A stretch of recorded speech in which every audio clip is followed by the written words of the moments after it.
Hey guys, तो आज अपन पढ़ने वाले हैं आपका अकाउंटिंग स्टैंडर्ड 22 जिसका नाम है क्या है accounting for taxes on income.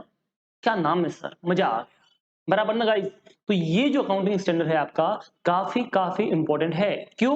क्योंकि प्रीवियस 2 अटेम्प्ट से कंटिन्यू आईसीआई ने पहला क्वेश्चन यही पूछा है।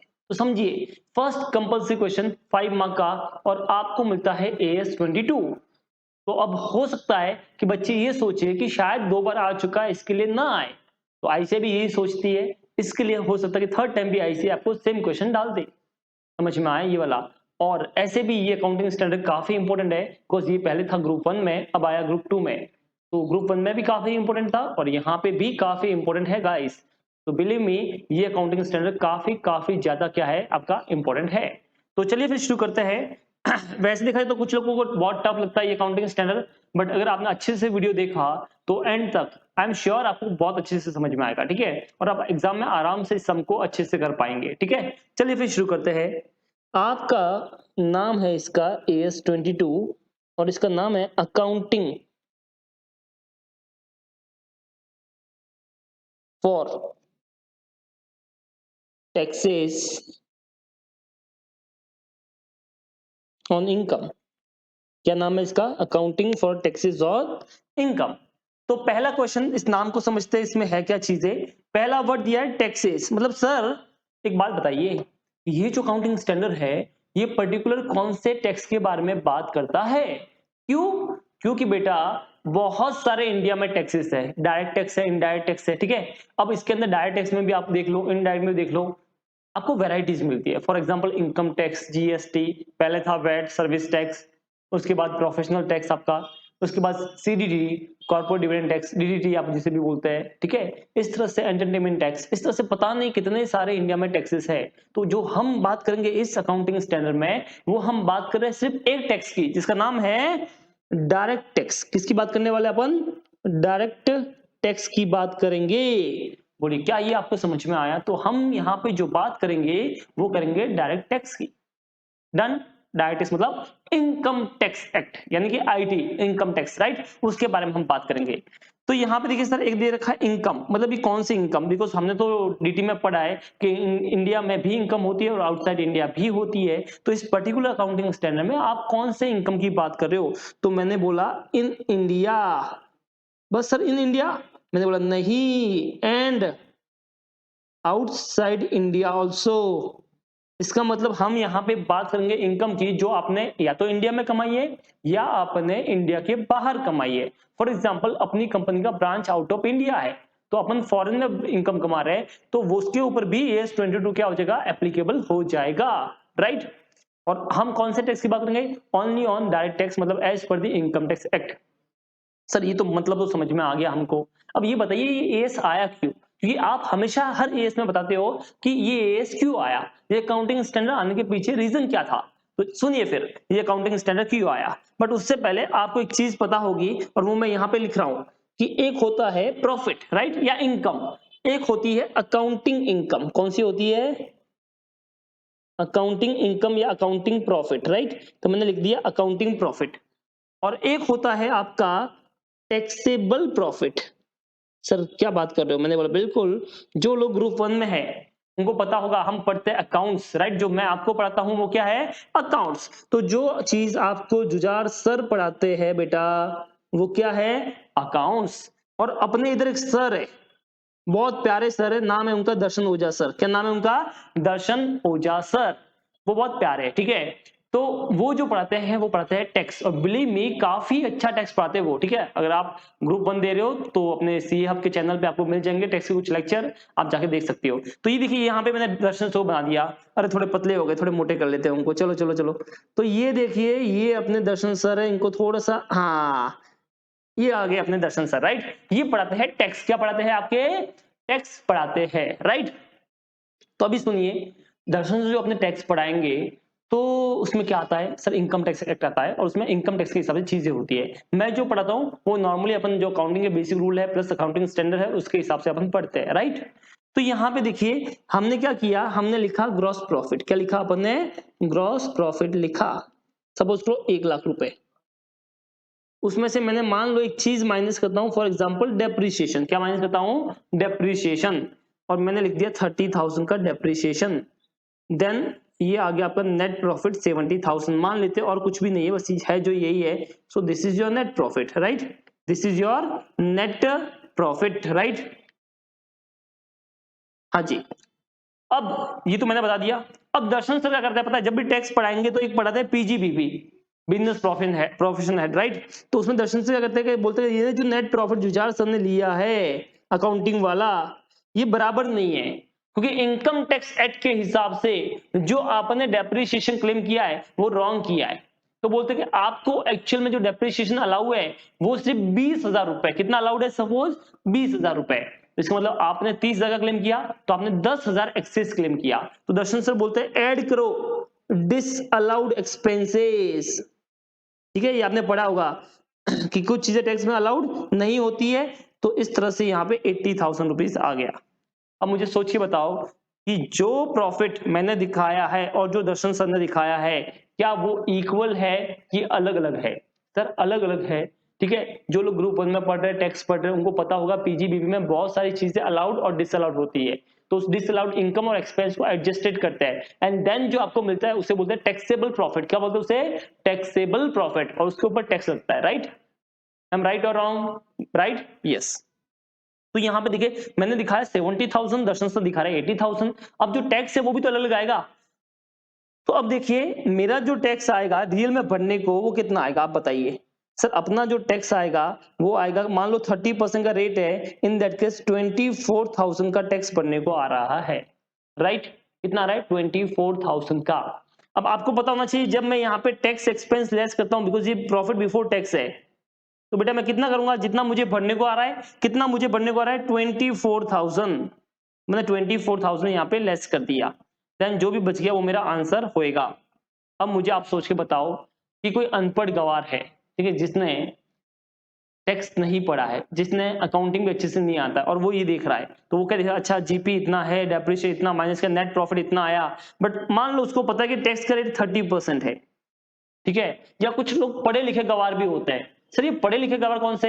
जिनको अकाउंटिंग का नॉलेज तो है बट मान लो टैक्स का नॉलेज नहीं है। इन दैट केस उनको एक चीज आती है, सर 70 का प्रॉफिट है, 30% का क्या है? टैक्स एक्सपेंस है, तो कितना आ गया? 21,000 होना चाहिए। आपने तो 24,000 लिखा है, तो गलत लिखा है, क्योंकि 70 का 30% होता है 21,000 रुपए, 21,000 रुपीज।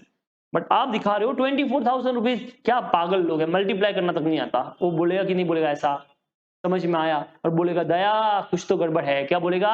दया कुछ तो गड़बड़ है। तो अब बताओ, ये तो अपना हिल जाएगा अकाउंटिंग का सिस्टम। सामने वाला अपने ऊपर ऐसा समझेगा फेक कर रहा है, अपने ऊपर शक करेगा, क्या ये सही होगा? सोच देखिए, क्या ये सही है? Answer is no. अब क्या किया जाए? बस यही चीज, यही डिफरेंस को सही करने के लिए आपका आया है अकाउंटिंग स्टैंडर्ड 22।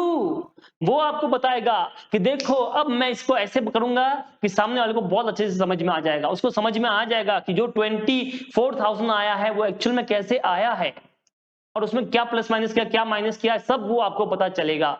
बोले क्या ये आपको समझ में आया? ये जो डिफरेंस है, बस इसी डिफरेंस को एडजस्ट करने के लिए क्या आया आपका अकाउंटिंग स्टैंडर्ड 22 आया है। इसको कैसे डिस्क्लोज करना है, क्या दिखाना है, वो सब आपको पूरा बताएगा AS 22 बताएगा। बोलिए क्या यहां तक आपको समझ में आया? क्या आपको समझ में आया? बताइए मुझे। ठीक है गाइस? तो गाइस देखिए सबसे बड़ा इश्यू क्या आया कि जो आपकी अकाउंटिंग इनकम है, कौन सी वाली इनकम? अकाउंटिंग इनकम जो आपकी है is not equal to your taxable income.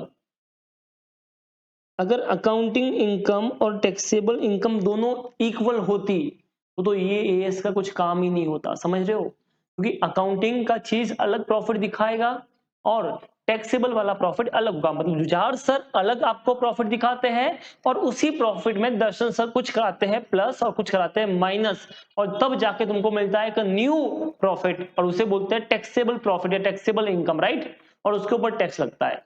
तो सबसे बड़ा चीज अपना ये है कि दोनों का जो प्रॉफिट या इनकम जो भी है फाइनल इनकम वो अलग अलग है। तो जब अलग अलग होगी यानी कि ये दोनों में डिफरेंस होगा, तब आपका AS2 क्या हो जाएगा, AS22 क्या हो जाएगा? एप्लीकेबल हो जाएगा, राइट?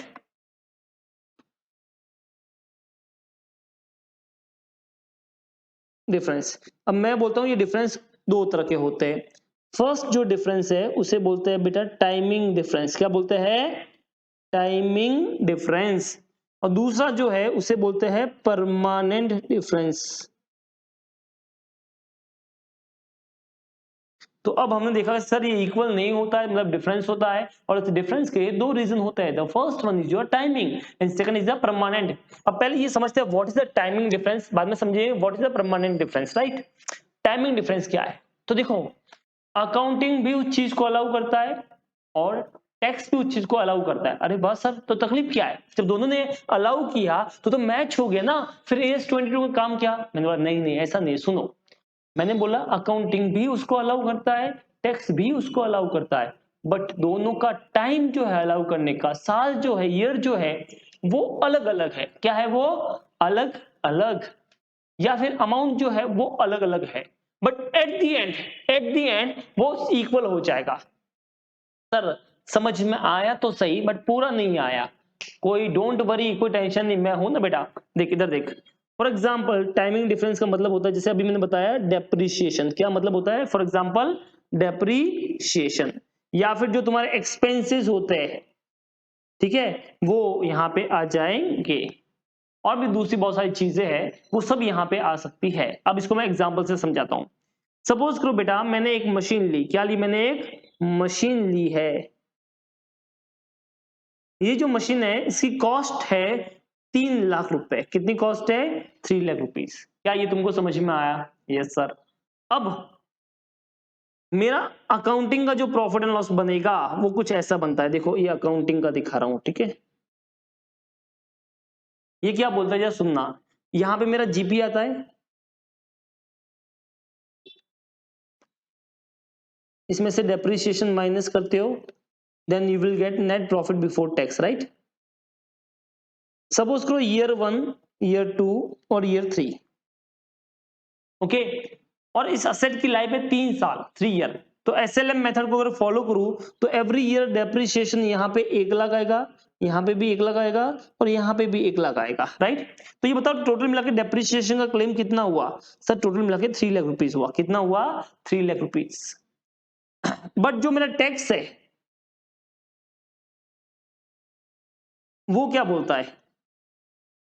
मान लो ये ग्रॉस प्रॉफिट है उसमें भी, ठीक है। आपको पता हो पीजीबीपी में अपन चीजें दो वे से निकाल सकते हैं, नेट प्रॉफिट से और जीपी से। जीपी से जो अलाउ है उतना ही लेना है, राइट।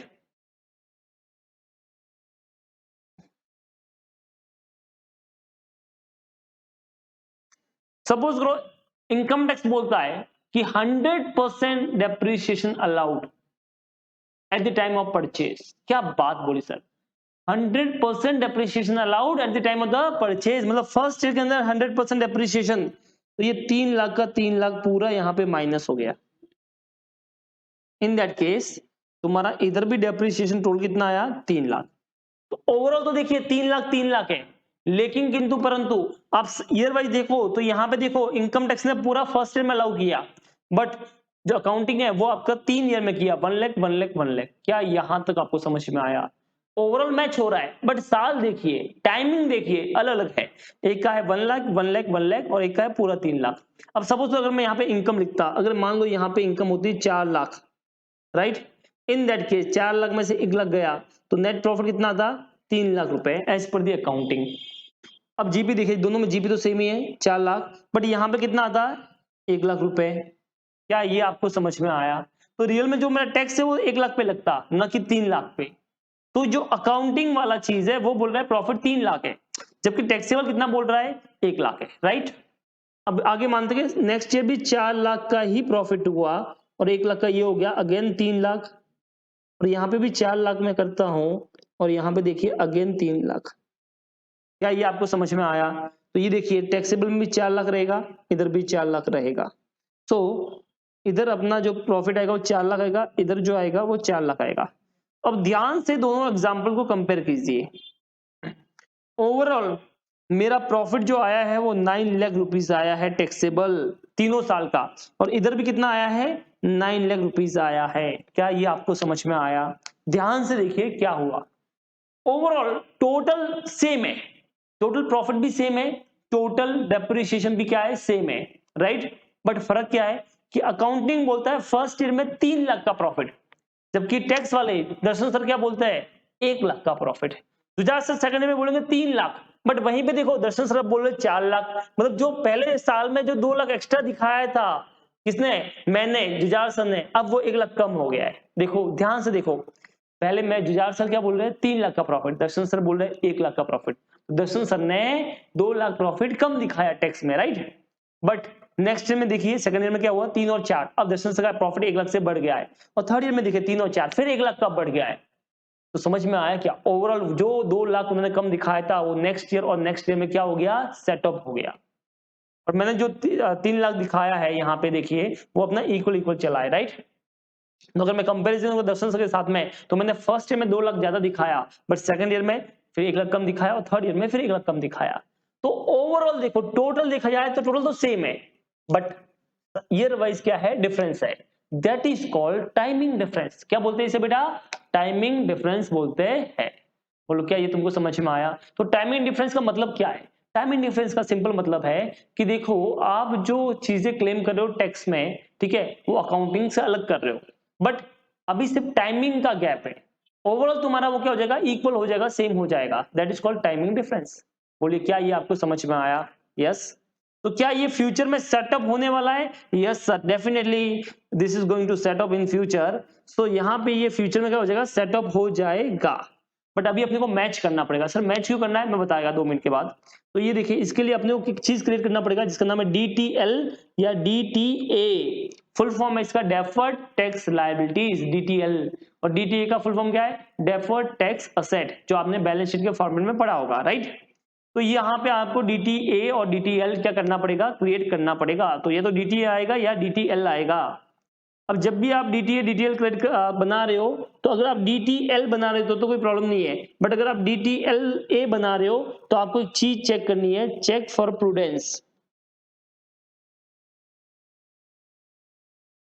प्रूडेंस का रूल आपको चेक करना पड़ेगा। सर ये प्रूडेंस का रूल क्यों चेक करना है, तो देखो बेटा, अगर तू फ्यूचर का कोई लायबिलिटी बना रहा है ना, तो प्रूडेंस क्या बोलता है, प्रोविजन बना दे, फ्यूचर में लग रहा है ना तो बना दे, कोई टेंशन नहीं है, अगर फ्यूचर में ज्यादा भरने को आएगा तो बना ले। बट अगर आप असेट बना रहे हो ना, तो प्रूडेंस क्या बोलता है कि फ्यूचर की कोई असेट नॉर्मली कोई अपन रिकॉर्ड नहीं कर सकते। तो यहाँ पे तो सर कर रहे हो, तो यस सर, यहाँ पे अपने को पता है कि ऐसा होने वाला है, इसके लिए अपन कर रहे हैं। बट फिर भी प्रूडेंस क्या बोलता है, ध्यान से सुनना। प्रूडेंस क्या बोलता है कि अगर तो जब भी DTA क्रिएट कर रहा है तो एक चीज का हमेशा ध्यान रखना, और वो है सर्टेनिटी का।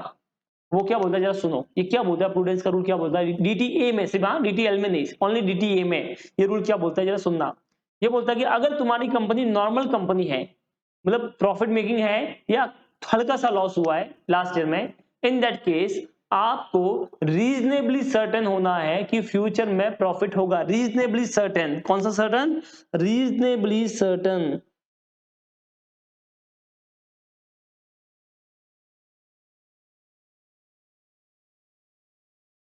तो रीजनेबली आपको क्या होना पड़ेगा, सर्टेन होना पड़ेगा कि फ्यूचर में क्या होगा, प्रॉफिट होगा। बोलिए क्या ये आपको समझ में आया। तो अपने को रीजनेबली सर्टेन होना पड़ेगा।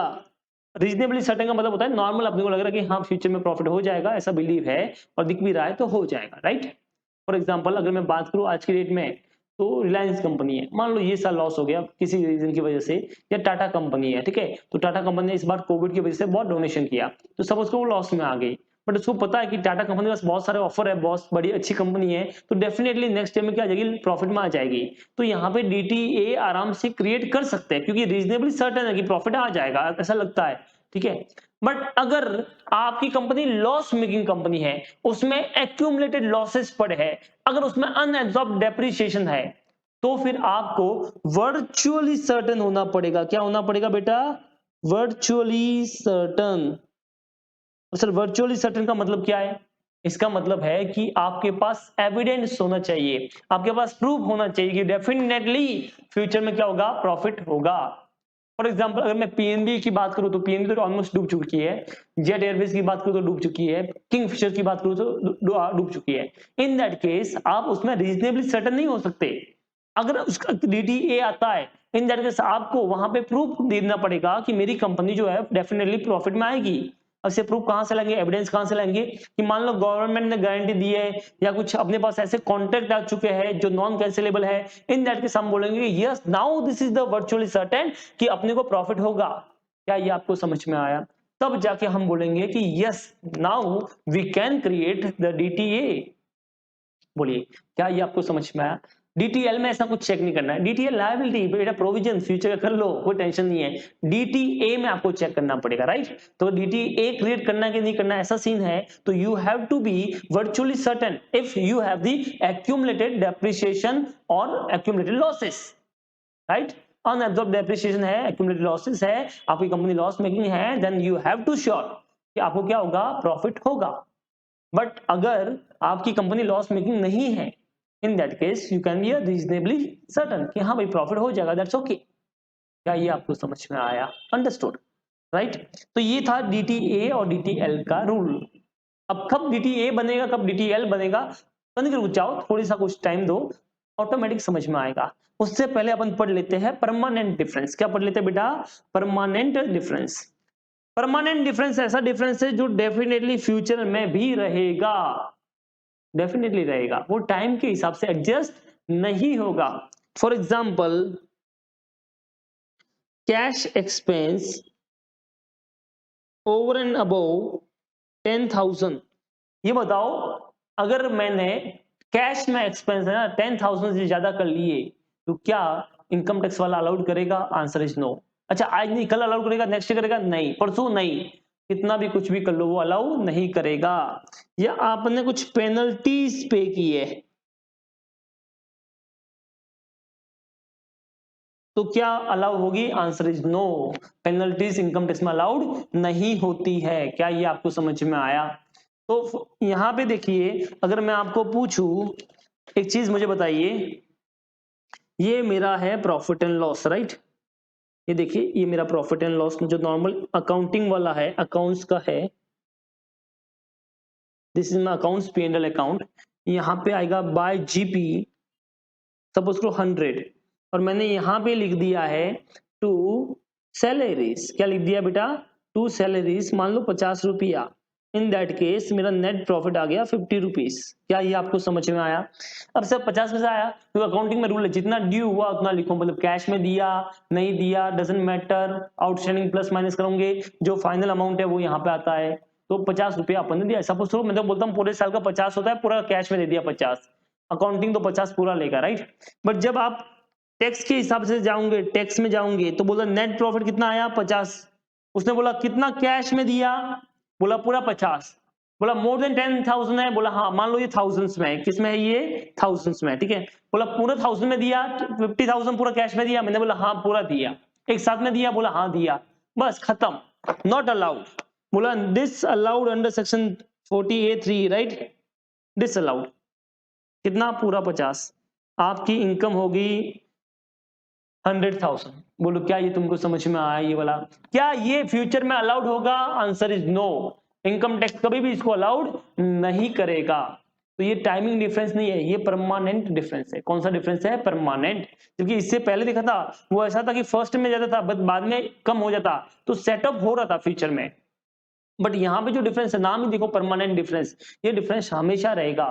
मान लो आपने डोनेशन कर लिया कैश में, ये बताओ क्या इनकम टैक्स अलाउड करेगा? नहीं सर नहीं करेगा। बट अकाउंटिंग तो बोलता है कोई फर्क नहीं पड़ता, डोनेशन किया ना साल में लिख दे, तो बेचारा अकाउंटिंग तो बोलता ही नहीं अलाउड डिसअलाउड की बात है यहाँ पे, वो तो बोलता है due basis accrual basis follow कर, जो आया वो लिख दे, खत्म करके। फिर इनकम टैक्स वाले बोलते हैं नहीं इसमें ये प्लस करो ये माइनस करो, तो ये डिफरेंस हो जाता है। अब मैंने बोला डिफरेंस दो तरह के होते हैं, ऐसे डिफरेंस जो फ्यूचर में सेटअप होंगे, मतलब ओवरऑल कहीं ना कहीं पे सेटअप होने वाले हैं तो उसे क्या बोल देंगे? Timing difference. बट ऐसे डिफरेंस जो कभी भी फ्यूचर में सेटअप नहीं होंगे, that is called permanent difference, जो हमेशा रहेंगे।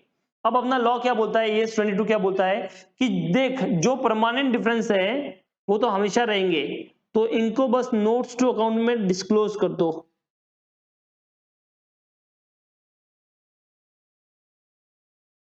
क्या कर लो? डिस्क्लोज कर दो, मतलब इसका कोई डीटीए डीटीएल नहीं बनाने का है। बट जो तुम्हारा टाइमिंग डिफरेंस है उसमें क्या बनेगा? DTA DTL. बोलिए क्या ये आपको समझ में आया? तो यहाँ पे आपका डीटीए या डीटीएल बनेगा किसमें? Only on timing difference. इसका मतलब अगर एग्जाम में तुमको परमानेंट डिफरेंस दिखा तो उसका कोई एडजस्टमेंट तुमको नहीं करना है, कुछ भी नहीं करना है, no entry, no adjustment, nothing. मजे लेना, खुश हो जाना, मजा आ गया, बस बोलेंगे नोट्स अकाउंट में डिस्क्लोज कर देंगे, सिर्फ लिखना है डिस्क्लोज करेंगे, नो एडजस्टमेंट रिक्वायर्ड। बोलो क्या ये आपको समझ में आया, अंडरस्टूड? ठीक है, बट अगर टाइमिंग डिफरेंस आया तो बेटा डेफिनेटली अपने को करना पड़ेगा, राइट? चलिए फिर, आई होप यहां तक आपको समझ में आ गया है, कुछ भी डाउट नहीं रहेगा। अब समझना है कब डी टी ए बनेगा और कब डी टी एल बनेगा। तो चलिए फिर देखते हैं कब डी टी ए बनेगा और कब डी टी एल बनेगा। देखो मैं एक एग्जांपल दे रहा हूं जिससे तुमको समझ में आएगा कि डी टी ए बनेगा या डी टी एल बनेगा, राइट? देखिए यहाँ पे मान लो जो टैक्स के हिसाब से जो होता है और अकाउंट्स के हिसाब से जो होता है, वो दोनों मैं चीज यहाँ पे लिख रहा हूँ। तो मैंने लिखा अकाउंटिंग के हिसाब से, ठीक है? मान लो सपोज करो कि अपना जो ग्रॉस प्रॉफिट आया वो आया, सपोज करना यहाँ पे आया 10 लाख रुपए। कितना आया? 10 लाख रुपए। इसमें से मैंने माइनस किया डेप्रीशिएशन एज पर दी बुक्स, तो डेप्रीशिएशन माइनस कर लिया, और ये डेप्रीशिएशन था यहाँ पे 2 लाख रुपए का। कितने का था? 2 लाख रुपए का। तो ये बताओ मेरा यहाँ पे कितना अकाउंटिंग इनकम आया? 8 लाख रुपीज, राइट? तो this is my net profit as per the accounts, as per the books. अब अपने को पता है कि यहाँ पे टैक्स एक्सपेंस लेस करता है because that is 8 lakh before tax, right? तो मैं यहाँ पे क्या माइनस करता हूँ? टैक्स एक्सपेंस माइनस करता हूँ। और ये चीज आपने कंपनीज फाइनल अकाउंट की बैलेंस शीट में देखी होगी। और मैं यहाँ पे जो लिखता हूँ वो लिखता हूँ करंट टैक्स। क्या लिखता हूँ मैं? Current tax. करंट टैक्स मतलब कि करंट ईयर की जो इनकम है उसके ऊपर कितना टैक्स भरना पड़ेगा। तो इसके लिए मुझे यहाँ पे चाहिए टैक्सेबल, टैक्स के हिसाब से कितना क्या आता है। तो ये देखो टैक्स के हिसाब से सर आपका जो ग्रॉस प्रॉफिट था वो था 10 लाख रुपए, सेम का सेम। बट आपका जो depreciation as per the section 32 जो होता है इसके हिसाब से 5 लाख रुपए का डेप्रिसिएशन आया। इसका मतलब जो आपका टैक्सेबल प्रॉफिट आया वो आया 5 लाख रुपए। बोलो क्या ये तुमको समझ में आया? और मान लेते हैं कि जो आपका टैक्स का रेट है वो है 50%, ठीक है? इन दैट केस तुम्हारा जो टैक्स एक्सपेंस आएगा वो आएगा 2.5 लाख रुपया। कितना टैक्स भरने को आएगा? 2.5 लाख रुपया। तो ये बताओ मैं करंट टैक्स में कितना लिखूंगा? 2,50,000। कितना लिखूंगा? 2,50,000 बिकॉज मेरा 2,50,000 आ रहा है, राइट? अब इतना होने के बाद तुम मुझे बताओ जो अनपढ़ गवार है, ठीक है, या पढ़े लिखे गवार है, वो तो क्या देखेंगे? नेट प्रॉफिट 8 लाख आया, उनको थोड़ी ये सब पता होता है। क्या ये दिखाते हैं? नहीं। अरे यार ये चीजें नहीं दिखाते अपन बुक्स ऑफ अकाउंट की, बराबर है? ये तो टैक्सेबल होती है। जो अपन एनुअल रिपोर्ट में दिखाते हैं ना वो ये नहीं दिखाते अलाउड डिसअलाउड, अपन ये दिखाते हैं एनुअल अकाउंट में, क्योंकि अकाउंटिंग वाला चीज दिखा दी जाती है कहाँ पे? कहाँ पे बताओ? एनुअल रिपोर्ट में, राइट? तो जो कंपनी की पता है ऐसी बुक आती है एनुअल रिपोर्ट, बराबर? उसमें जो दिखाते हैं रिलायंस टाटा की, वो क्या दिखाते हैं? ये वाला दिखाते हैं। तो ये वाला जब दिखाएंगे तो दिखाएंगे टैक्स जो आया है आपका शेड्यूल 3 के हिसाब से, और शेड्यूल 3 में ये आया नेट प्रॉफिट 8 लाख, और उनको पता है 30% का मान लो टैक्स है। शेष वेश को जाने दो, अभी नॉर्मल सोचो 50% का सॉरी टैक्स रेट है, तो बोलेगा 8 लाख पे 4 लाख का टैक्स होता है 50% के हिसाब से, 4 लाख रुपीज। और आप दिखा रहे हो 2.5 लाख रुपए। तो ना इंसाफ, ये गलत है। आपने टैक्स कम भरा है, आपने टैक्स से चोरी की है, तुम हमको बेवकूफ बना रहे हो, ऐसी चीजें उनके दिमाग में आएगी। इसके लिए एस 22 क्या बोलता है? तो एक काम कर, कितना डिफरेंस आ रहा है? मैंने बोला 1.5 लाख रुपया। कितना आ रहा है? 1.5 लाख रुपया। तो बोलता है इसको क्रिएट कर और इसको नाम दे DTL। क्या नाम देगा? DTL। क्या ये आपको समझ में आया? तो ये डिफरेंस को मैंने नाम दिया DTL, और अब देखो 2.5 लाख प्लस 1.5 लाख कितना आ गया? 4 लाख। अब ये इसको समझेंगे ये DTL क्यों हुआ, वाई DTL नॉट DTA, और क्यों इतना ही, ठीक है? ये डिफरेंस की वजह से हुई तो तुमको समझ में आया, बट इतना ही क्यों हुआ वो मैं बताएगा अभी तुमको। ये बताओ अभी आपने इस क्वेश्चन में जो अभी एग्जांपल मैंने दिया है इसमें डेप्रिसिएशन जो लिया है एज पर दी बुक्स आपने 2 लाख रुपए लिया है, राइट? और एज पर दी इनकम टैक्स आपने 5 लाख रुपए लिया है। क्या ये तुमको समझ में आया? तो ये बताओ आपने इनकम टैक्स में कितना डेप्रिसिएशन करंट ईयर में आपने क्लेम किया? Excess depreciation in current year sir 3 lakh रुपए का। तो 3 लाख का आपने डेप्रिसिएशन करंट ईयर में ज्यादा क्लेम किया है, ठीक है, अकाउंट से हिसाब से ज्यादा, इन सेंस गलत वे से नहीं किया है, अकाउंट के हिसाब से ज्यादा किया है। तो अगर आपने अकाउंटिंग के हिसाब से, अकाउंटिंग के कंपैरिजन में आपने इनकम टैक्स में 3 लाख का डेप्रिसिएशन जो है वो ज्यादा क्लेम किया है, ठीक है, इसका मतलब जो आपका करंट ईयर का टैक्स आया होगा वो कम आया होगा। सर कम क्यों? क्योंकि एक्सपेंस ज्यादा क्लेम किया, इसका मतलब प्रॉफिट कम आया, प्रॉफिट कम आया तो आपने टैक्स भी क्या भरा? कम भरा। क्या ये तुमको समझ में आया? बट ये बताओ, ये टाइमिंग डिफरेंस है या परमानेंट? सर ये टाइमिंग डिफरेंस है, बिकॉज ये फ्यूचर में सेटअप होने वाला है, इतना अपने को पता है, बराबर, डेप्रिसिएशन का फ्यूचर में सेटअप हो जाएगा। तो यहां पे अभी टैक्स कम भरा है, तो बेटा फ्यूचर में जो फ्यूचर होगा उसमें आपको टैक्स ज्यादा भरना पड़ेगा। ये बताओ, अगर तुम अभी डेप्रिसिएशन ज्यादा क्लेम करोगे तो ऑब्वियसली फ्यूचर में तुमको डेप्रिसिएशन कम क्लेम करना पड़ेगा, और फ्यूचर में जब डेप्रिसिएशन कम क्लेम करोगे तो प्रॉफिट ज्यादा दिखेगा, और प्रॉफिट ज्यादा दिखेगा तो तुमको टैक्स भरने को भी ज्यादा आएगा। क्या यहाँ पे आपको ये चीज समझ में आई? राइट। तो डेफिनेटली फ्यूचर में टैक्स ज्यादा भरना पड़ेगा। तो जब इसको पता है कि मुझे फ्यूचर में टैक्स ज्यादा भरना है तो वो क्या बनेगा? डीटीएल यानी डेफर्ड टैक्स लायबिलिटी बनाएगा। क्या ये आपको समझ में आया?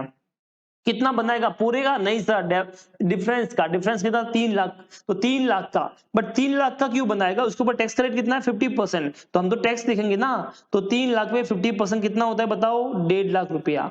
तो 1.5 लाख का क्या बनाएगा? ये डीटीएल, डेफर्ड टैक्स लायबिलिटी। क्या ये आपको समझ में आया? और ये देखो जनाब, यहाँ पे भी डीटीएल कितना था? 1.5 लाख रुपए। क्या ये आपको समझ में आया? आपको ये नीचे वाले की तरह समझना है ना, कि ये तो मैंने आपको ओवरऑल फाइनल बताया है, बट आपको नीचे डिफरेंस का समझना है। क्या ये आपको समझ में आई चीज? तो ये देखिए टैक्स एक्सपेंस में क्या क्या क्या आया? Current tax plus DTL. तो डीटीएल होगा तो करंट टैक्स में क्या होगा? प्लस होगा। If you have DTL then you have to plus add in current tax, then you will get the tax expense. क्या ये आपको समझ में आया? तो आप टैक्स एक्सपेंस कब आपके हाथ में आएगा? जब आप करंट टैक्स, यानी करंट टैक्स जितना, मतलब जितना आपने रियल में टैक्स भरा है उसमें आप इतना डीटीएल क्या कर लो? ऐड कर लो, then you will get the real tax expense जो पीएनएल में आता है। तो ये पीएनएल में टैक्स एक्सपेंस आ गया। क्या ये आपको समझ में आया? राइट। नाउ अगर उल्टा होता तो क्या होता? सपोज करो उल्टा होता कि बुक्स ऑफ अकाउंट में सर अगर आपने 3 लाख दिखाया होता और इधर 1 लाख ही दिखाया होता, in that case difference will be your 2 lakh. कितना होता बेटा? 2 लाख होता, राइट। तो यहाँ पे डिफरेंस तुम्हारा 2 लाख आता। और अगर ये 2 लाख होता तो अब डेफिनेटली इसके ऊपर डीटीए या डीटीएल बनता, बट क्या बनता वो देखो। अगर तूने आज बुक्स में ज्यादा डेप्रिसिएशन क्लेम किया है, इसका मतलब टैक्स में कम डेप्रिसिएशन क्लेम किया है। अगर तूने टैक्स में एक्सपेंस कम क्लेम किया है, अगर तूने टैक्स में, देखो मैं यहाँ पे टैक्स की व्यू से दिखा रहा हूं, अगर आपने टैक्स में, अगर आपने टैक्स में आज जो एक्सपेंस है वो कम क्लेम किए, टैक्स में एक्सपेंस आज है आपने कम क्लेम किए, इसका मतलब आपने इनकम यानी टैक्स ज्यादा भरा है आज। अगर आज ज्यादा भरा है तो इसका मतलब फ्यूचर में टैक्स अपने को कम भरना पड़ेगा, और अगर फ्यूचर में टैक्स कम भरना पड़ेगा इसका मतलब असेट हो गई ना, तो उसे क्या बोलेंगे? डीटीए। क्या ये आपको समझ में आया? तो डीटीए या डीटीएल पता करना काफी इजी है। आपको क्या देखना है कि ये बताओ आज टैक्स ज्यादा भरा कि कम भरा। आज तुमने जो दिखाया है उससे टैक्स आज ज्यादा भरा या कम भरा। अगर आज उसकी वजह से टैक्स ज्यादा भरा है तो फ्यूचर में टैक्स कम भरना पड़ेगा। अगर आज टैक्स कम भरा है तो फ्यूचर में एज कंपेयर टैक्स ज्यादा भरना पड़ेगा। अगर फ्यूचर में टैक्स ज्यादा भरना पड़ेगा तो you have to create DTL, DTL बनाना पड़ेगा। और अगर फ्यूचर में टैक्स कम भरना पड़ेगा तो मजे मजे मतलब असेट, तो डेफर्ड टैक्स असेट आएगा। क्या ये चीज आपको समझ में आई? राइट। तो इस तरह से अपना डीटीए और डीटीएल बनता है, ठीक है। एक और एग्जांपल ले लो कि मान लो अकाउंट्स के हिसाब से आपका ग्रॉस प्रॉफिट जो है वो 1 लाख रुपए, ठीक है, और टैक्स के हिसाब से जो है ये भी आपका 1 लाख रुपए। बट यहाँ पे देखो एक एक्सपेंस होता है प्रिलिमिनरी एक्सपेंसेस, ठीक है। AS29 जो है, AS26 जो सॉरी जो है इंटेंजिबल एसेट, वो बोलता है जितना भी प्रिलिमिनरी एक्सपेंसेस है सारा का सारा राइट ऑफ करो। और सपोज करो मेरा 60,000 का प्रिलिमिनरी एक्सपेंसेस है तो मैंने पूरा का पूरा राइट ऑफ कर लिया, देन मुझे जो प्रॉफिट मिला वो 40,000 मिला। बट टैक्स बोलता है कि उसको है ना, जितने भी आपके नंबर ऑफ ईयर बेनिफिट है उसमें आप डिवाइड करो, तो सपोज करो मैं 2 साल में बांटा, तो अब मेरा इसमें मैंने 30,000 ही माइनस किया, तो मेरा कितना प्रॉफिट आया, 70,000 का प्रॉफिट आया। क्या ये आपको समझ में आया? तो इसका मतलब देखो क्या हुआ, मैंने टैक्स में आज ज्यादा प्रॉफिट दिखाया है। अगर आज ज्यादा प्रॉफिट दिखाया है तो मैंने आज टैक्स भी ज्यादा भरा होगा। अगर मैंने आज टैक्स ज्यादा भरा है तो मुझे फ्यूचर में टैक्स कम भरना पड़ेगा। अगर आज टैक्स ज्यादा तो फ्यूचर में कम, सिंपल। तो फ्यूचर में कम भरना पड़ेगा तो बेटा क्या बनेगा बता, DTA डेफर्ड टैक्स असेट। बोलो क्या ये आपको समझ में आया? तो अगर आज प्रॉफिट ज्यादा दिखाया टैक्स में, तो आज प्रॉफिट ज्यादा दिखाया तो आज हम टैक्स भी ज्यादा भरेंगे।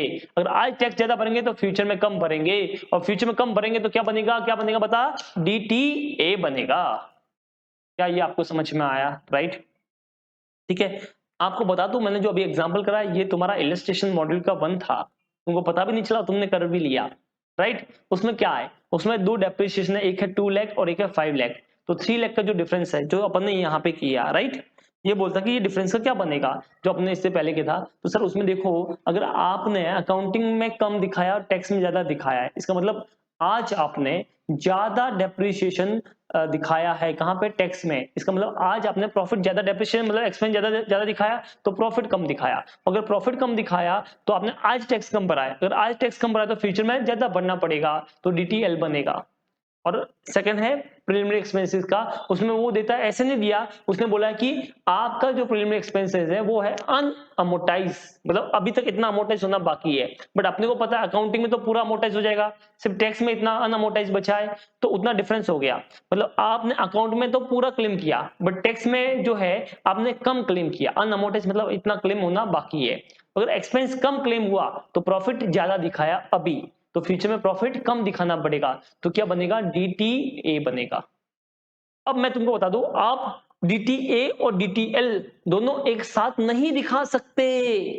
DTA और DTL दोनों एक साथ में नहीं दिखा सकते, मतलब आप बैलेंस शीट में ऐसे नहीं दिखा सकते कि ये लो DTL और ये लो DTA, ऐसा नहीं कर सकते। या तो आपका DTA आएगा या DTL आएगा, मतलब नेट करना पड़ेगा। समझ में आया ये वाला? आप दोनों को साथ में असेट लायबिलिटीज नहीं दिखा सकते। वो बोलता है एक असेट है दूसरी लायबिलिटीज आई है सेम ईयर में, दोनों को नेट करो, सेटअप करो, लायबिलिटी में से असेट माइनस करो, जो बचेगा जो ज्यादा होगा वो दिखाएगा। तो सपोज को DTA 1 लाख का आया, DTL 50 का आया, तो बोलता है 1 लाख में से 50 माइनस कर, यहाँ पे सिर्फ DTA में 50 दिखेगा। क्या ये तुमको समझ में आया? और ये बोलता है अगर मान लो DTL ज्यादा होता, मान लो 2 लाख और DTA 1 लाख होता, तो बोला उसमें से वो माइनस कर 1 लाख का DTL दिखेगा। तो जो ज्यादा है ना नेट करने के बाद, वो वाला अपन दिखाएंगे। बोलिए क्या यहां तक आपको समझ में आया पूरा?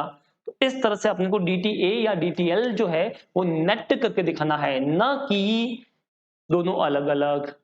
डन?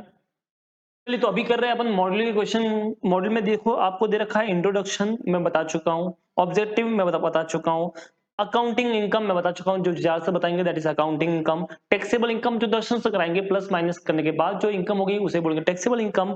टैक्स एक्सपेंस का मतलब है अकाउंटिंग का जो टैक्स एक्सपेंस लिखते हैं, मतलब उसके अंदर करंट टैक्स प्लस DTA या माइनस DTL, जो भी प्लस माइनस होता है, DTL प्लस होगा DTA माइनस होगा, उसके बाद जो आएगा उसे बोलेंगे टैक्स। ठीक है, टैक्स एक्सपेंस। करंट टैक्स मतलब जो दर्शन सर ने इनकम निकाला उसके ऊपर का टैक्स, मतलब रियल में कितना टैक्स भरना है वो वाला। देन डेफर्ड टैक्स मैंने बताया जो टाइमिंग डिफरेंस होगा उसके ऊपर से जो DTA या DTL बनेगा that is called deferred tax. Timing difference बता चुका हूं आपको, परमानेंट डिफरेंस बता चुका हूं, आप एक एग्जांपल भी पढ़ सकते हो, कब रिकॉग्नाइज करना चाहिए कब नहीं करना चाहिए, कब वर्चुअली सर्टेन होता है, कब तुम्हारे पास रीजनेबली सर्टेन होगा, वो सब चीजें यहाँ पे दे रखी है, तो ये सब आप आराम से पढ़ सकते हो। राइट, मैं आपको सीधा लेके जा रहा हूं आपके इलस्ट्रेशन 1 पे, ये अपने को करना है। राइट, चलो फिर शुरू करते हैं। देखो डेप्रिसिएशन रामा लिमिटेड का आपको दे रखा है कुछ चीजें। Depreciation as per the accounts 2 lakh, जो अभी अपन ने किया था कि डेप्रिसिएशन आपका 2 लाख था अकाउंट्स के हिसाब से, but depreciation as per the income tax 5 lakh. तो बताओ कितना डिफरेंस हुआ? तो दोनों में डिफरेंस आया 3 लाख रुपीस का, और 3 लाख पे टैक्स का परसेंट जो नीचे दे रखा है 50% का टैक्स का डिफरेंस है, तो इंटू 50% का डिफरेंस है, तो कितना आ गया 1.5 लाख रुपए। अब बताओ ये 1.5 लाख DTA होगा या DTL होगा, सोच के बताओ। सर सिंपल है, अभी टैक्स में एक्सपेंस ज्यादा है 3 लाख का, देखो 2 लाख तो कॉमन है, एक में 5 एक में 2 है, मतलब 2 तो कॉमन हो गया। आपने यहाँ पे टैक्स में 5 लाख का एक्सपेंस दिखाया। अगर आपने टैक्स में 5 लाख का एक्सपेंस दिखाया मतलब अभी आपने ज्यादा एक्सपेंस दिखाया। अभी ज्यादा एक्सपेंस मतलब अभी का प्रॉफिट कम, अभी का प्रॉफिट कम मतलब अभी का टैक्स कम। अगर अभी का टैक्स कम है तो फ्यूचर का टैक्स ज्यादा होगा। जो अगर फ्यूचर में ज्यादा ज्यादा टैक्स बढ़ना है तो बेटा क्या बनेगा, DTL। क्या ये तुमको समझ में आया? Second, unamortized preliminary expenses as per the tax record 30,000। यहां पे देखा unamortized as per the tax, मतलब अकाउंटिंग में तो पूरा अमोर्टाइज कर लिया, टैक्स में इस बार एक्सपेंस कम अमोर्टाइज किया, मतलब टैक्स में P&L में 30,000 रुपए कम लिखे। अगर टैक्स के P&L में 30,000 कम लिखे तो इसका मतलब टैक्स में एक्सपेंस कम लिखा, तो इसका मतलब एक्सपेंस कम मतलब प्रॉफिट ज्यादा। अगर प्रॉफिट ज्यादा हुआ इस बार तो इस बार टैक्स भी ज्यादा भरा, अगर इस बार टैक्स ज्यादा भरा तो फ्यूचर में टैक्स कम भरना पड़ेगा। तो क्या बनेगा बता सर, इसमें बनेगा DTA। बट सर 30,000 नहीं नहीं नहीं, 30,000 पे कितना परसेंट, 50%, यानी कितना बनेगा 15, कितना होता है 15,000 रुपए। तो ये बताओ DTL 1.5 लाख का, DTA 15, क्या दोनों अलग अलग दिखाओ? नहीं सर, अभी आपने बताया था सर नेट करना है। तो बता 1.5 लाख में से 15 गया, कितना बच गया 1,35,000। कितना बच गया 1,35,000। क्या ये आपको समझ में आया? राइट, ये देखिए आप इस तरह से अपने आंसर को प्रेजेंट कर सकते हैं कि एक्सेस डेप्रिसिएशन आपका आया है 5 में से 2 गया 3 लाख का, right. And definitely this is a timing difference, ठीक है। अगर परमानेंट होता तो इग्नोर करने का। तो इस तरह अपने को डेफर्ड टैक्स लायबिलिटी बुक करनी है, कितने की 1.5 लाख की। ये 1.5 लाख कैसे आया, 3 लाख पे 50%। क्या ये तुमको समझ में आया? अब बात करते हैं अनअमोर्टाइज एक्सपेंस की as per the tax 30,000, timing difference है तो यहाँ पे क्या बन रहा है, डेफर्ड टैक्स असेट। कितना बना देखो, 30,000 पे 50%, 15,000। अब दोनों तो दिखा नहीं सकते, नेट करना पड़ेगा, तो 1,35,000 बन गया। बट ज्यादा क्या है, डेफर्ड टैक्स लायबिलिटी, इसके लिए क्या बना, DTL बना। बोलो क्या ये आपको समझ में आया? आई थिंक काफी काफी इजी था, इतना कुछ भी इसमें था नहीं, राइट। चलो फिर, तो ये हो गया आपका, मैंने एग्जाम्पल में ऑलरेडी करा चुका हूं, तो इलस्ट्रेशन 1 आपका हो गया। इलस्ट्रेशन 2 जो है ना बेटा, ये काफी इंपॉर्टेंट है, एग्जाम में यही पूछा गया मोस्टली, तो ध्यान से देखना। From the following details of the A Limited for the year ended 31st March 2011, calculate the deferred tax asset or liabilities as per the accounting standard 22 and the amount of tax to be debited to the P&L account. Amount of tax debited to P&L account, इसका मतलब होता है tax expenses। क्या मतलब होता है, tax expense। और tax expense का मतलब होता है current tax plus minus DTL या DTA। क्या ये तुमको समझ में आया? इसने पूछा टैक्स एक्सपेंस, ठीक है। करंट टैक्स मतलब कितना डेबिट होगा P&L में, मतलब इसने क्या पूछा है बेटा, टैक्स एक्सपेंस। तो करंट टैक्स निकालो, उसमें DTA DTL प्लस माइनस करो, then you will get the tax expense. Accounting profit is 6 lakh, book profit as per the MAT. क्या मैट के बारे में आपको जानकारी है? आई थिंक होगी, नहीं ये तो बता दूं। मैट यानी मिनिमम अल्टरनेटिव टैक्स, ये ऐसा टैक्स है जो कंपनी को पे करना पड़ता है अगर उसका जो टैक्सेबल प्रॉफिट है वो एक लिमिट से कम आएगा। इन दैट केस लॉ क्या बोलता है कि आपको इतना टैक्स तो भरना ही है। तो अगर ज्यादा आया कौन सा इनकम टैक्स के हिसाब से तो उतना भरो, बट कम आ गया तो बोलता है कम से कम इतना तो आपको भरना है, दैट इज कॉल्ड मैट। और आपको profit as per income tax दे रखा है, टैक्स रेट दे रखा है और मैट का रेट दे रखा है, बराबर है। तो ये बताओ, अकाउंटिंग का प्रॉफिट 6 लाख है और मैट का 3.5 लाख है और इनकम टैक्स के हिसाब से 60,000 है। तो मुझे क्या चाहिए, मुझे चाहिए प्रॉफिट, बट कौन सा वाला, तो अपने को चाहिए profit as per income tax और एज पर अकाउंटिंग। पहले अकाउंटिंग लिखते हैं, तो profit as per accounting 6 lakh. अपने को चाहिए डिफरेंस, तो अपने को चाहिए प्रॉफिट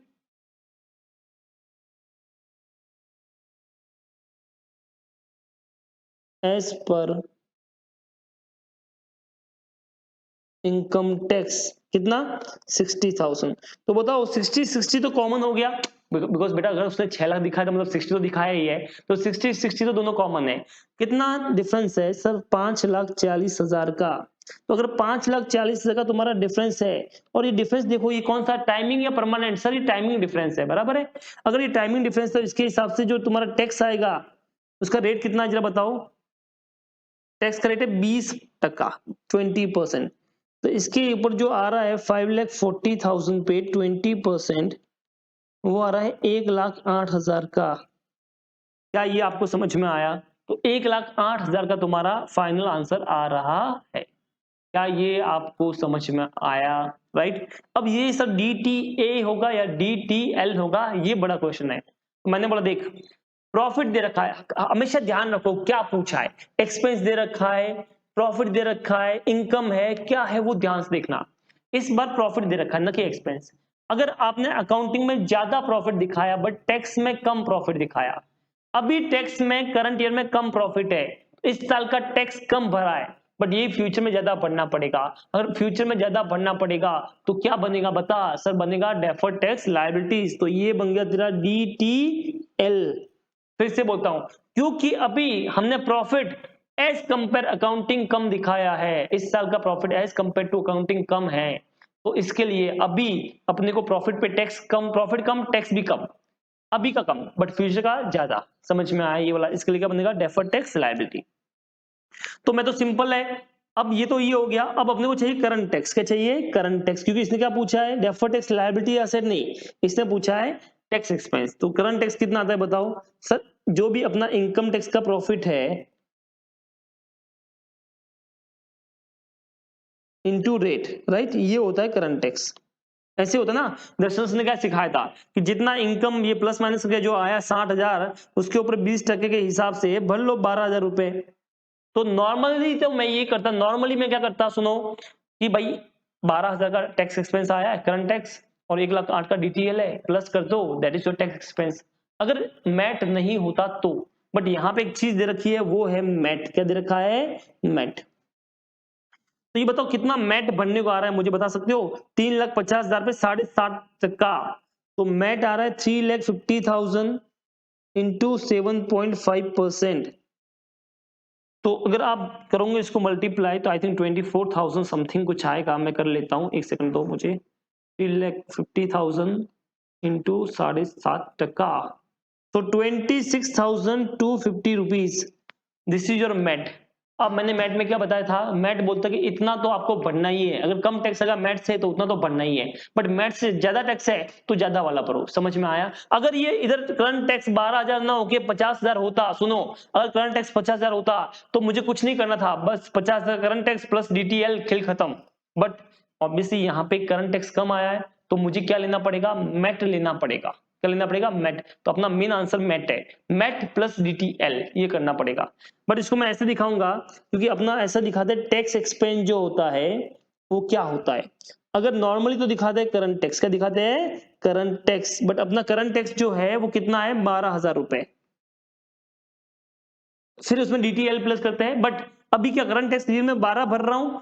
नहीं सर, अभी आपको 26,250 पढ़ना पड़ेगा। तो जब मैं 26,250 भरूंगा तो ये बताओ मेरा एक्सेस टैक्स कितना आ गया?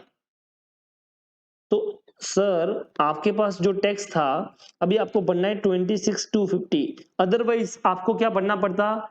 12,000 रुपए। तो इसका मतलब आप 14,250 मैट की वजह से एक्स्ट्रा भर रहे हो। तो ये वाला भी यहाँ पे आ जाएगा 14,250। कितना आएगा? 14,250, और इसका नाम दूंगा एक्सेस मैट।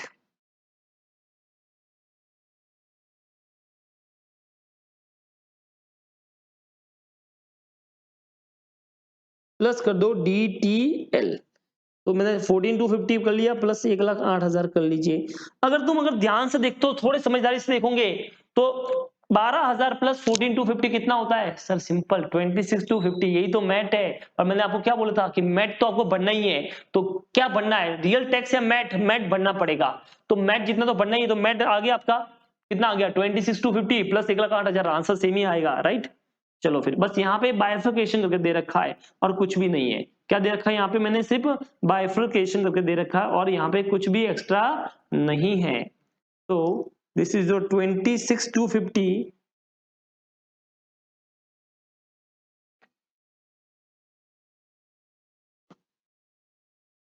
एक सेकेंड,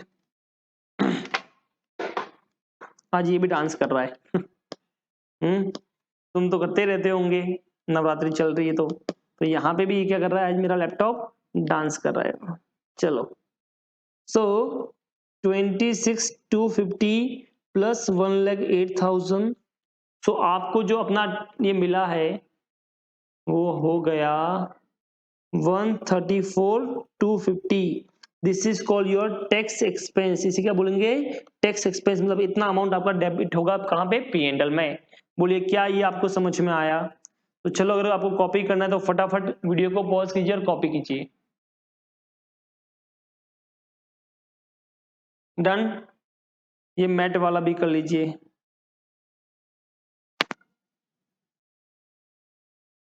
हो गया, ये लो, फाइनली पूरा करना है तो पूरा कर लो।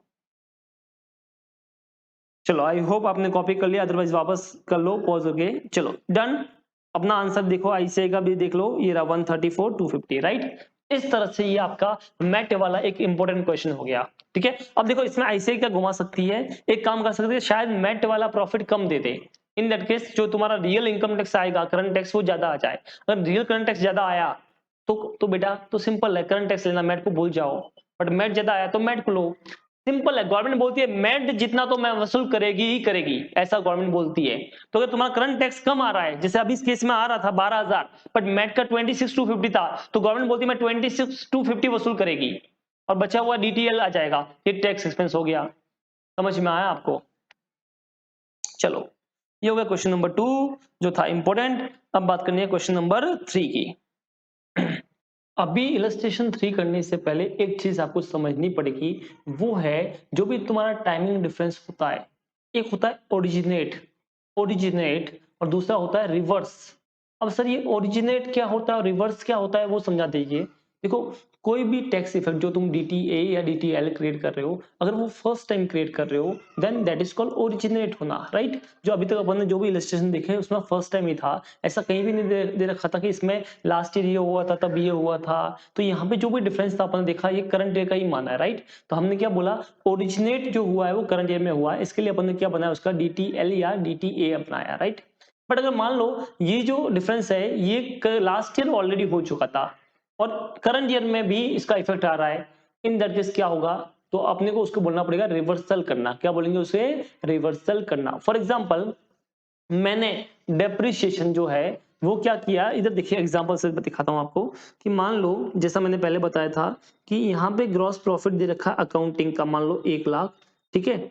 और इसमें जो डेप्रिसिएशन था वो मैंने 2 साल में बांट लिया, 50,000, तो यहाँ पे आ गया 50,000। फिर वापस 1,00,000 का प्रॉफिट हुआ मान लेते नेक्स्ट ईयर में, अगेन 50,000, देन ये 50,000, ठीक है। अब मैंने बोला टैक्सेबल जो है अपना, उसमें मान लो 1,00,000 था, तो उसमें 1,00,000 का 1,00,000 आपने कर लिया, देन 0। तो यहाँ पे देखो ये जो टाइमिंग डिफरेंस हुआ है, ये फर्स्ट टाइम जो बना है, तो इसमें मैंने बोला 50,000 का तुम्हारा डी क्या बना, एल बना, क्या बना, डीटीएल बना। सर डीटीएल क्यों बना, क्योंकि टैक्स में हमने पूरा पूरा एक्सपेंस ले लिया है, तो इस बार टैक्स कम भरा है, अभी कम भरा है तो नेक्स्ट ईयर ज्यादा भरना पड़ेगा, राइट। तो डीटीएल बन गया।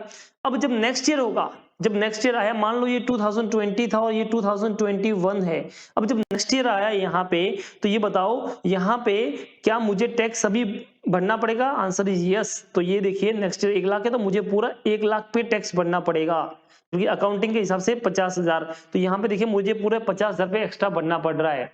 तो मैं फिर इससे डीटीएल क्रिएट नहीं करूंगा, क्योंकि वो तो मैं ऑलरेडी कर चुका हूं। तो यहाँ पे मैं बोलूंगा डीटीएल का क्या हो गया बेटा, रिवर्सल हो गया। क्या हो गया, रिवर्सल हो गया। समझ में आया? अच्छा, डीटीएल डीटीए क्रिएट करने से टैक्स पे कोई इफेक्ट नहीं होता है, टैक्स जो तुमको भरना है वही भरना है। ये तो सिर्फ हम बुक्स ऑफ अकाउंट में किस तरह से लिखते हैं ना, बस वो समझा रहा हूँ। समझ में आया ये वाला? तो क्या समझा रहा आपको, किस तरह से बुक्स ऑफ अकाउंट में आपको लिखना है ना, वो मैं समझा रहा हूँ। बोलिए क्या ये आपको समझ में आया? राइट। तो बस वो आप ध्यान से देखना कि डीटीए बन रहा है या डीटीएल बन रहा है, और जब नेक्स्ट में उसका इफेक्ट होता है तो हम ऐसा नहीं बोलेंगे फिर से डीटीएल बना या डीटीए बन गया, अब हम बोलेंगे वो रिवर्स हो गया। क्या हो गया है, रिवर्स हो गया है। क्या ये आपको समझ में आया? तो ये देखो डीटीएल बन गया और यहाँ पे अपन बोलेंगे डीटीएल रिवर्स हो गया। क्या हो गया बेटा, रिवर्स हो गया है। क्या ये चीज आपको समझ में आई? तो डीटीएल बनना और डीटीए बनना, राइट। आगे चलते हैं इसी में। तो अभी देखो यहाँ पे जो क्वेश्चन दे रखा है ना आपका, ये बस वो रिवर्सल और उसका ही है। क्या दे रखा है, PQR limited accounting year ends on 31st March, the company made a loss of 2 lakh. तो कंपनी को कितना लॉस हुआ है, 2 लाख रुपीस का लॉस हुआ है। For the year ending 31st March 2012, for the year ending 31st March 2012 and 13 it made a profit of 1,20,000। तो next बाद में 2 साल में प्रॉफिट हो गया। It is assume that the loss of a year can be carry forward for the 8 years and the tax rate is 40%। तो यहाँ पे आप लॉस को कैरी फॉरवर्ड कर सकते हो, right. By the end of 31st March 2011, the company feel that there will be the sufficient taxable profit in the future year against which carry forward loss can be set off। ये हो गया virtually certain. देखो उसने बोला ना उसके पास ऐसा है कि भाई हो जाएगा प्रॉफिट ये वगैरह सब, तो यहाँ पे प्रूफ दे दिया आपको, तो यहाँ पे वर्चुअली सर्टेन हो गया। सो डेफिनेटली आप DTA क्रिएट कर सकते हो। There is no difference between the taxable income and accounting income except that the carry forward losses is allowed in the year ending 2012 and 13 for the tax purpose। तो यहाँ पे बोला बस यही डिफरेंस है, इसके अलावा कोई डिफरेंस नहीं है।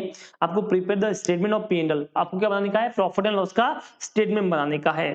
तो देखो कैसे मैं बनाऊंगा प्रॉफिट एंड लॉस का स्टेटमेंट, वो तो समझ लो।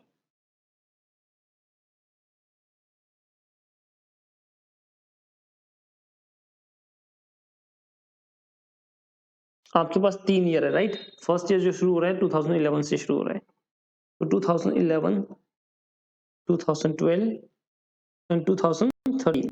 ये आपको प्रॉफिट दे रखा है बिफोर टैक्स, 2 लाख का लॉस है, देन आपको 1 लाख का प्रॉफिट हुआ है, देन 1,20,000 का हुआ है। बोले क्या ये समझ में आया। अब यहां पे आप क्या करते हो, माइनस करते हो टैक्स एक्सपेंस, राइट। तो ये देखिए टैक्स एक्सपेंस यहाँ पे आ जाएगा बेटा। यहाँ पे जो टैक्स एक्सपेंस आएगा इसमें आता है करंट टैक्स, क्योंकि इसने पूछा तो उसी बेस से दिखाना है। और यहाँ पे आपका आएगा DTA या DTL, राइट, एंड उसका रिवर्सल भी। अब जो आएगा इसके बाद इसे बोलते हैं प्रॉफिट आफ्टर टैक्स।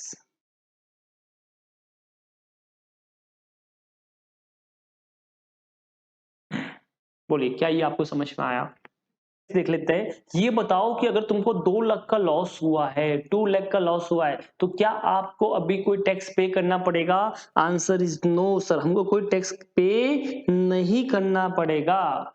बट ये बताओ जब 2012 में तुमको प्रॉफिट हुआ 1 लाख का, तो क्या तुमको टैक्स पे करने को आएगा। वैसे तो सर आता है, लेकिन 2 लाख का लॉस था ना, उसमें से सेटअप हो जाएगा। सो 1 लाख में से 1 लाख का जो है वो सेटअप हो जाएगा, और इंटू तुम्हारा 40% होता है। बट कितना आंसर आएगा, 0। कितना आंसर आएगा, 0। बट जब 2013 आएगा, इन दैट केस तुम्हारा 1.2 लाख का प्रॉफिट है, बट अपने पास कितना अभी सेटअप बचा है सर, 1 लाख का।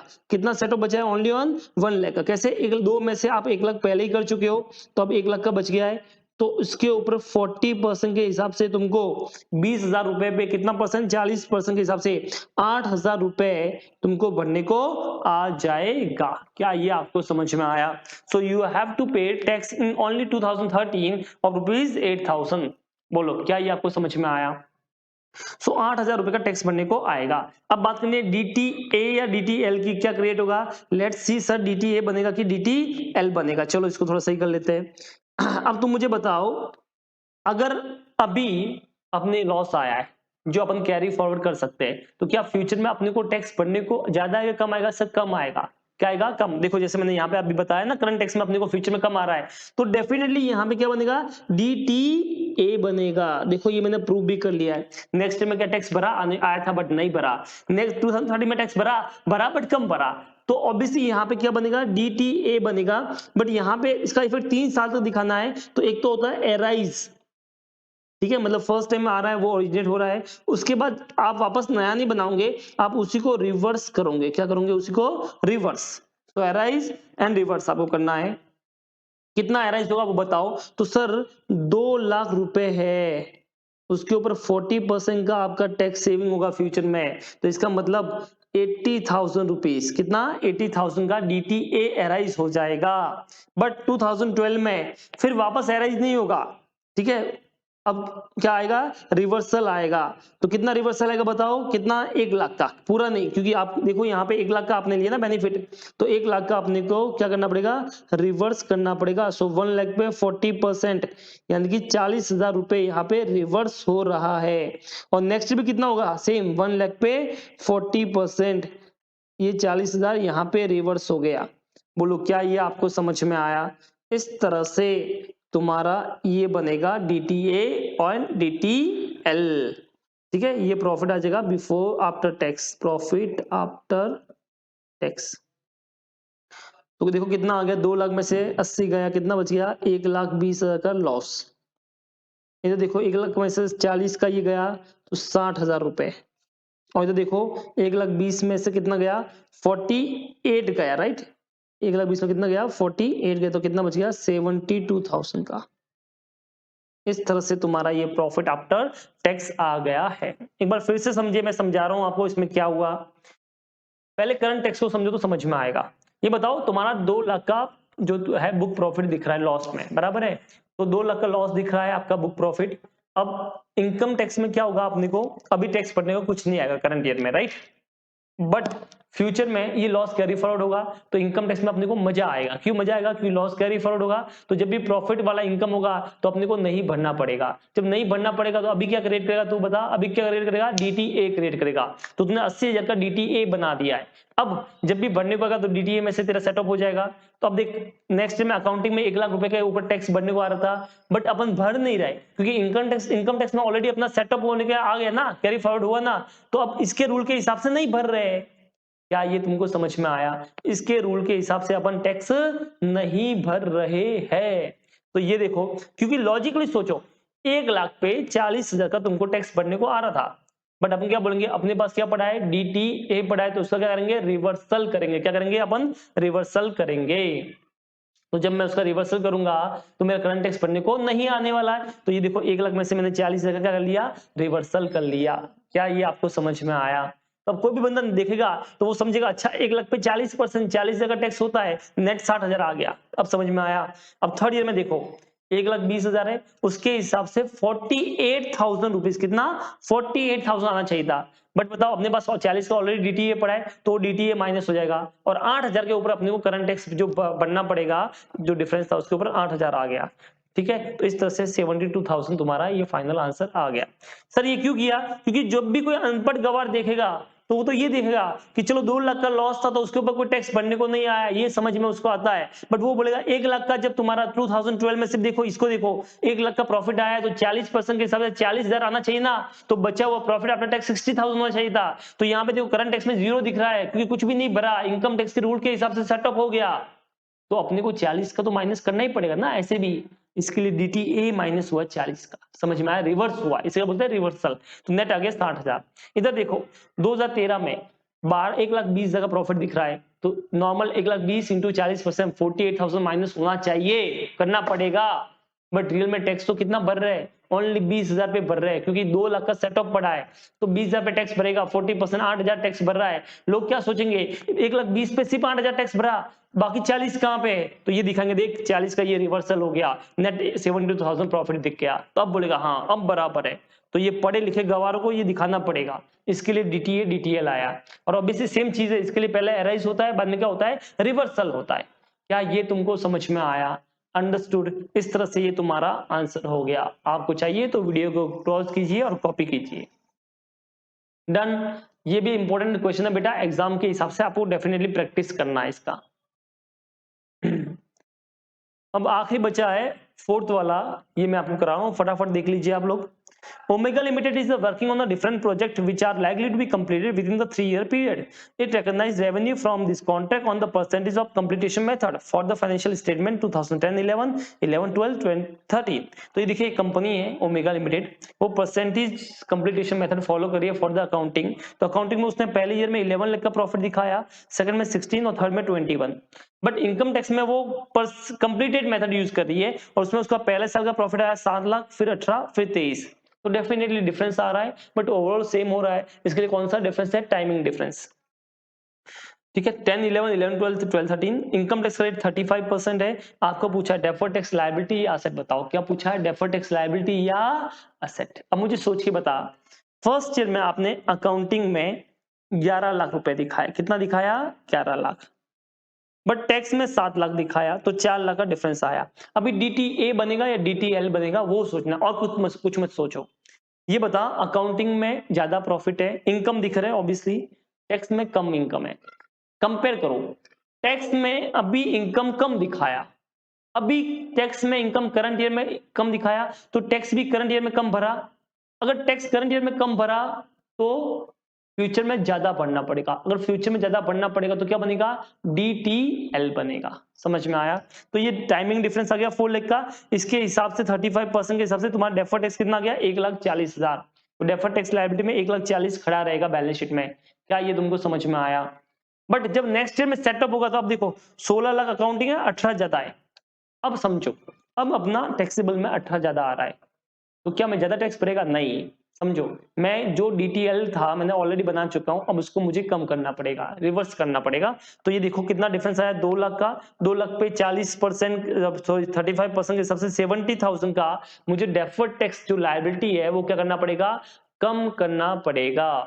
तो नहीं समझा, एक बार फिर समझाओ। देख समझ, सिंपल सा रूल है, लास्ट ईयर का समझ में आया ना, डेफर्ड टैक्स लायबिलिटी आया। अब तू क्या सोचेगा, 16 लाख का टैक्सेबल इनकम, सॉरी अकाउंटिंग का 16 लाख का, टैक्सेबल का 18 लाख का, तो इसका मतलब सर अगर 18 लाख का टैक्सेबल इनकम है, मतलब इस बार टैक्स ज्यादा भरा, इस बार ज्यादा भरा, तो फ्यूचर में कम भरेंगे, तो डीटीए बनाइए ना सेम चीज पे, तो ये सोचेगा।